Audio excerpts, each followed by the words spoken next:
am stuck on Band-Aid, 'cause Band-Aid stuck on me. Number 1. My bologna has a first name. Number 2. You worked too hard, you ate too much, the cheesecake made you green. Number 3. Charmin. That's him, Herman, the funny-looking one with the mustache. I'll handle him. Hey, Whipple, you been giving the missus a tough time for squeezing Charmin bathroom tissue?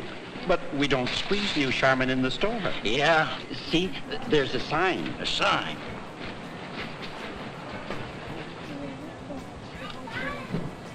Honey, there's a sign. But, Herman, we can't resist. Charmin's so deep down, squeezably soft. And the soft fragrance is irresistible. Irresistible price, too. Honey, the sign. Please don't squeeze the Charmin. A commercial about toilet paper should not have become this famous. But it did. People repeated this line constantly, usually while laughing, and eventually it became bigger than the product itself. Even kids who had no idea what Charmin actually was still knew the phrase perfectly. And honestly, the commercial worked because it leaned fully into the weirdness instead of trying to avoid it. Number 4. Dr. Pepper. I drink Dr. Pepper, don't you see? 'Cause it's the perfect taste for me. That original taste, you know, is making peppers everywhere I go. I'm a Pepper. This commercial somehow made drinking soda feel like joining an exclusive club. Everybody dancing around, singing together, looking unbelievably happy over soft drinks, and somehow it completely worked. The phrase got stuck in people's heads immediately, and before long people were saying it casually in real life without even realizing they were quoting a commercial. That's when you know an ad has fully taken over culture. Number 5. Band-Aid. I am stuck on Band-Aid brand, 'cause Band-Aid stuck on me. I am stuck on Band-Aid, 'cause Band-Aid stuck on me. 'Cause they really stick to your fingers and they stick on bended knees. I am stuck on Band-Aid. This one never really left people's brains. Even today, people start singing it automatically the second they open the box. The commercial turned adhesive bandages into something weirdly cheerful and emotional at the same time. And because the jingle was so simple, everybody remembered it after hearing it only a few times, which is exactly why it lasted forever. If this brought back memories you hadn't thought about in years, make sure you subscribe here on YouTube and follow me on Facebook. I post new videos like this every week, and there's always something that takes you right back. Number 6. Coca-Cola. I'd like to buy the world a Coke. This commercial felt bigger than advertising. Soft lighting, people standing together on hillsides, smiling into the distance like soda might somehow solve international tension. And even now, people can picture the entire thing instantly without hearing a second of the music. That's how powerful the imagery became. It stopped feeling like a soda commercial and started feeling like a cultural moment. Number 7. Almond Joy / Mounds. Sometimes you feel like a nut, sometimes you don't. Almond Joy's got nuts, Mounds don't. Almond Joy's got real milk chocolate, coconut and munchy nuts too. Mounds got deep dark chocolate and chewy coconut. Sometimes you feel like a nut.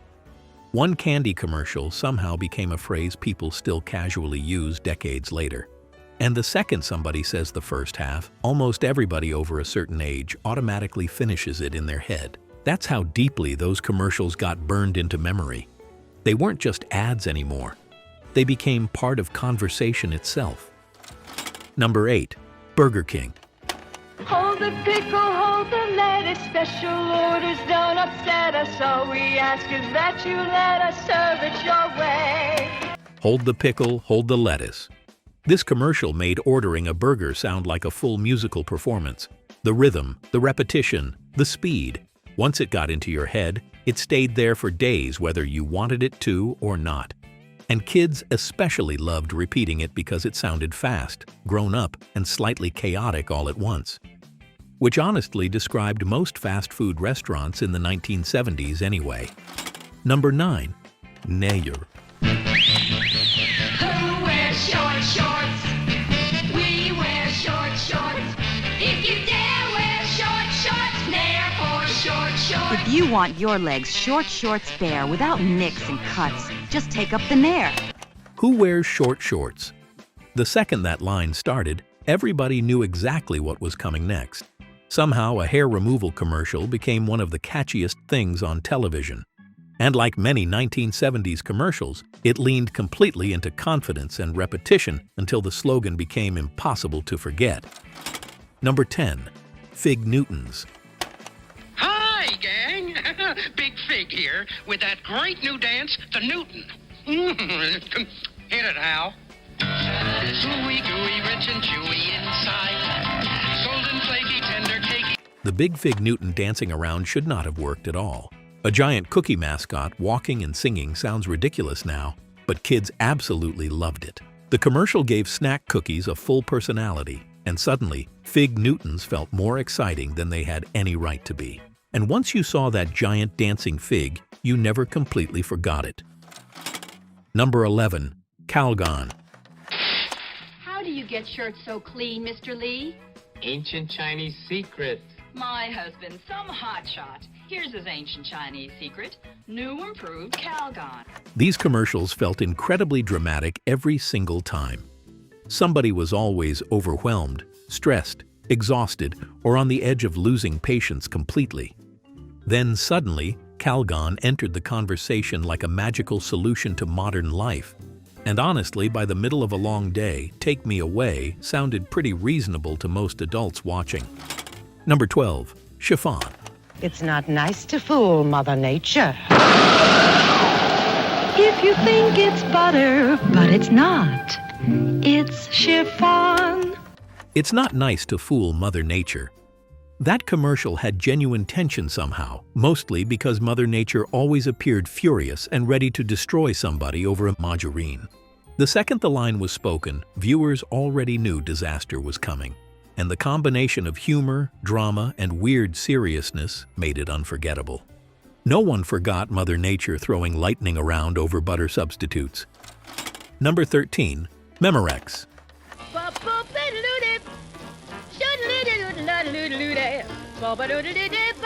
If you'd like to hear Ella Fitzgerald's voice crystal clear, you'll record on new Memorex MRX3 cassette tape.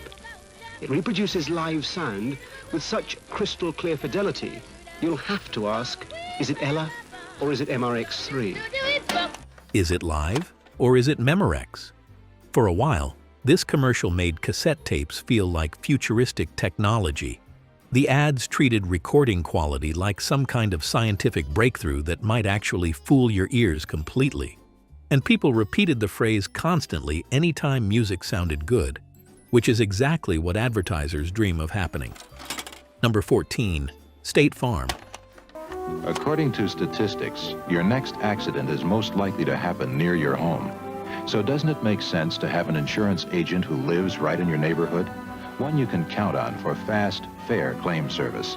The kind of agent you know will be there when you need him most. Just like a good neighbor, State Farm is there. State Farm. Like a good neighbor. This slogan became automatic. Even now, people hear the first half and instantly finish the sentence in their heads before they even realize they're doing it. That's how deeply those commercials settled into people's memory. The phrase stopped feeling like advertising and started feeling like part of everyday language. And once that happens, the commercial basically wins forever. And I'd love to hear from you. Which 1970s commercial can you still recite perfectly from memory? Let me know in the comments. Number 15. Aqua Velva. I get a warm, romantic notion Lady Kazan. when you use Aqua Velva lotion. That's how romance began. Give it to 'em, girls. Aqua Velva. That manly fragrance. There's something about Aqua Velva man. There's something about an Aqua Velva man. The commercials made every guy wearing aftershave seem calm, confident, mature, and mysteriously successful with women. And teenage boys watching absolutely believed a splash of Aqua Velva might somehow transform their entire life overnight. The scent itself became part of the fantasy. Sharp, icy, unmistakably masculine in the very specific way 1970s commercials defined masculinity. And decades later, people still remember the phrase immediately. The 1970s didn't just create commercials. It created jingles, slogans, and catchphrases that permanently moved into people's heads and never left. And honestly, most people still know every word without even trying. Everything I featured today is linked in the description below. Go check it out. If this took you back, click the one on your screen. It's all the bizarre 1970s commercials you can still recite word for word.